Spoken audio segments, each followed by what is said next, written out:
So one of the most haunting stories I've ever read was in grade school. It was a short story called Flowers for Algernon. So in the story, Charlie, who has a low IQ, ends up getting a surgery that increases his IQ. So before Charlie, the surgery was performed on a mouse named Algernon. What happens is that the mouse ends up losing its intelligence and passes away. And this foreshadows Charlie's own decline. So what stuck with me was the self-awareness around losing your intelligence or declining in your health. And I think about this story a lot, especially after I've stopped my HBOT treatment. So it's been 2 weeks since I've stopped hyperbaric oxygen therapy. So one of the first things I noticed when I stopped hyperbaric oxygen therapy, best way I can describe it was whiplash. Because what had happened was that I was getting all this oxygen, I was doing daily videos in which I was both filming and editing those videos, and then I just stopped.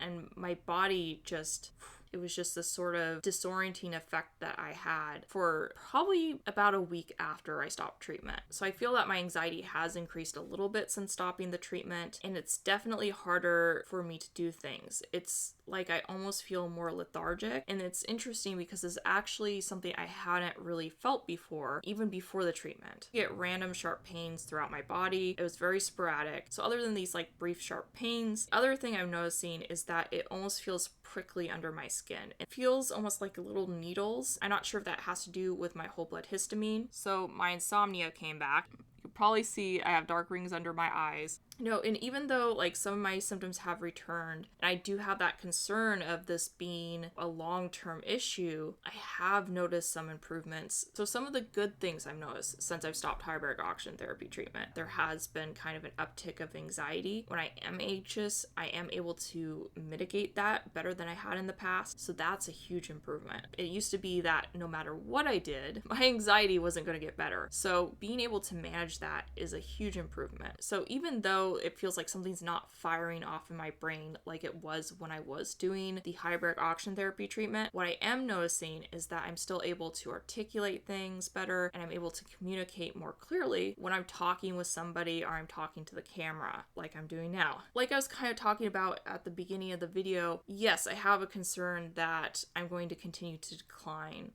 When you stop a treatment like this and you notice some setbacks, I think that, those concerns are valid. But what I have noticed is that I still have improved, and I haven't lost that improvement since starting the treatment. And for me, I've done 60 treatments of hyperbaric oxygen therapy. And I do want to say that not everybody's going to need that amount of treatment. To put into perspective, my parents were talking to me about being institutionalized 2 years ago. So to look at me back then and how dysfunctional I was back then versus like 2 years now, where I'm at right now is remarkable. But I think that it's helpful to put into perspective that some people might notice quicker changes with hyperbaric oxygen therapy treatment than I did, because I was in a much different place than other people are coming into that treatment. Again, I'm so grateful for this treatment. It has changed my life remarkably. And hyperbaric oxygen therapy is such a fantastic treatment, and I'm so grateful for the opportunity that I've had to do it. I am having some setbacks, but I'm noticing some good things as well. So I just want to say